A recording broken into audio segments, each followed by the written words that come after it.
Yeah, it's kind of a difficult choice for me to make, but I'd say Emerald's the best game. Aye, did you say Emerald? Yeah. Gen 3's the worst one, you wee specky. Swear down, Emerald was Batman thing. Sheesh. Kalos region actually banged as well, you know. Kalos region. Fuck. Kalos region! Yeah. Greninja's a buff thing, you know. X and Y, dead thing games. Actual worst ones. Actual waste, man. Actual fuck. I did quite enjoy the Kalos games back in the day. Definitely the best ones. Yes. I must say for me my favourites would have to be, Pokémon Tuscan Sunset. Tuscan Sunset? That's the worst goddamn one of all!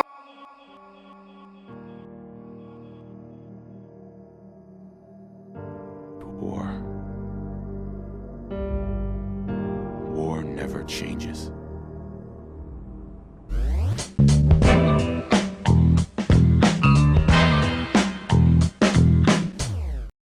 What's considered underrated seems to change over time for this series, and for the longest time, everyone hated this generation, but for the completely wrong reasons. This generation introduced polished mechanics, ambitious designs, and I wasn't keen on the story myself, but I appreciate how it went against the standard formula. But all of that good, who cares about that? How dare they make a damn ice cream? Let me just clarify, not a fan of Gen 5. If Pokemon Go were a main series game, it'd still probably rank higher than Unova, and that's a harsh sting.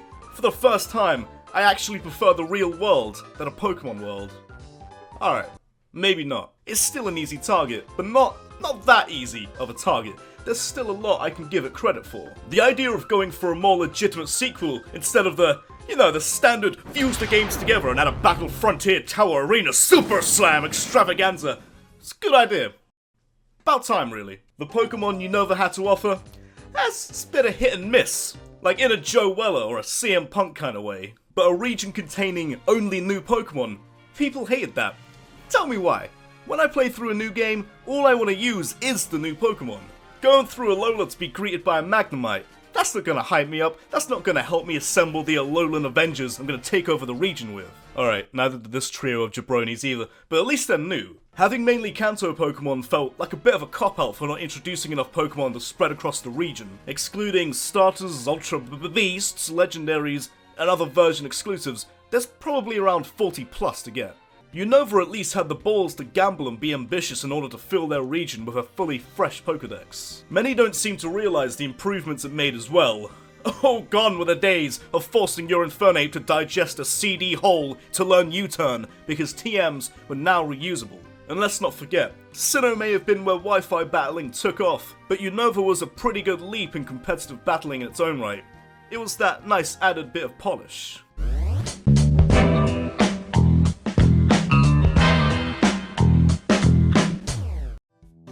Although Unova as a region is an easier target than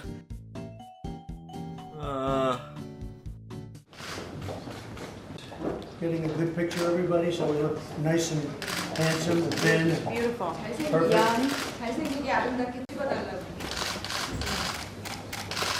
Beautiful. Perfect. Young. I've at least seen a few people say it's their favourite. I don't think I've ever seen a damn thing about X and Y being someone's favourite games. Even a top 3 you'd be lucky to see. I was quite surprised about this, because I'm pretty sure these games were highly praised when they came out, and I was confused as to why they somehow became a Sideman region out of nowhere. Is it because people finally realised how pretentious the name Xerneas sounds? Come along, Xerneas. Those Marmite and Crumpets aren't going to gobble themselves up now, are they? Name alone sounds like he's never eaten a single meal in his life without using a knife and fork. Or is it straight up because the name Yvetzel gives me dyslexia just from looking at it? I was confused as to why. But then I came across this. This happened. Now it's one of the easy targets. And I understand all the flaws. I understand how it felt like it was missing that extra beef to make it the full mixed grill. It just felt incomplete. Like a gluten-free KFC menu. The region was a bit linear, the post-game was Congratulations, you've become the champion of Kalos.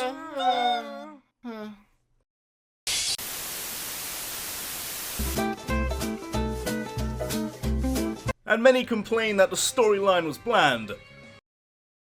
My man, this is Pokémon. What are you complaining about next? Brock having no eyes? Extortionate Pokémon prices? The professor being a plant? Also, yeah, sure it's piss easy, but be a big man. Say that without your experience share equipped. Probably still nothing to Batista bomb your 3DS through a table over, but those levels catch up to you in the later game. All Pokemon games are easy anyway. 10-year-olds have homework more difficult than this. If you want a challenge, that's where Wi-Fi battles come into play. But all of these flaws seem to be far more acknowledged than how X and Y was one of the biggest leaps in the franchise. 3D models, customizable options, the fairy type, Mega Evolutions. It was definitely more of a mechanical upgrade. Kind of felt like a demo to test the waters for future games, but I ended up not minding the simplicity of it. There wasn't a massive amount of new Pokemon introduced, but quality over quantity is very clear here. Gen 5 was inconsistent with how good the designs were, and Gen 4 just stacked his roster with forced evolutions. It seems like Kalos is now the easy target in the same way Sinnoh used to be as the Get the fuck out of here. generation.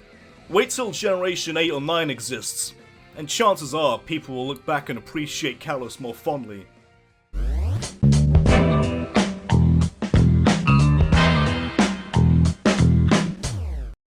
What if I told you about the pound for pound, strongest generation for content, the games that you'd arguably pack the most hours into? A generation? That's a thick boy. A 150cc thick boy. Well, let me tell you that the Sinnoh region is not only the full mixed grill, it's the extra pound you pay to go large, and a free dark fruits. And over the last decade, even I haven't appreciated this generation too much. I can't really narrow down all of the generations in like a top 7, it's all far too subjective, but for me, I can narrow it down to being nothing close to generations 2 and 3, I don't think anything will, but definitely better than Black and White, and probably better than Diamond and Pearl, although I haven't played Diamond and Pearl since I was about 11 years old, so it's hard to say. But the more I think about it, the more I actually remember playing it from almost half my age ago, the more that starts to change. And that's not just because Sinnoh is in that beloved sweet spot right now with remakes looming over us. Black and White are the only ones I could even come close to saying that I hate. Like I mentioned earlier, there was that point where Sinnoh was in the spot Kalos is currently in, but it had to come after Kanto, Johto, and Hoenn, the 3 big boys of appreciation in the series, so damn right it was going to get that treatment anyway. Now that 3 more regions have been introduced, nowadays it's more seen as a classic and gets appreciated a bit more. But for how good it actually is, compared to how overlooked it's been overall, I don't understand how it couldn't be the most underrated in the franchise. I can kinda understand having 6, and definitely 5, in the bottom tier, but Sinnoh is a top 3 granddaddy that's seen as a lower tier game by many.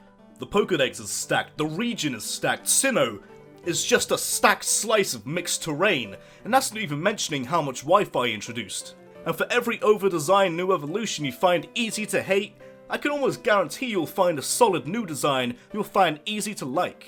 The legendaries felt grand and meaningful instead of just more difficult Pokédex fillers. For the most part. Be real with me.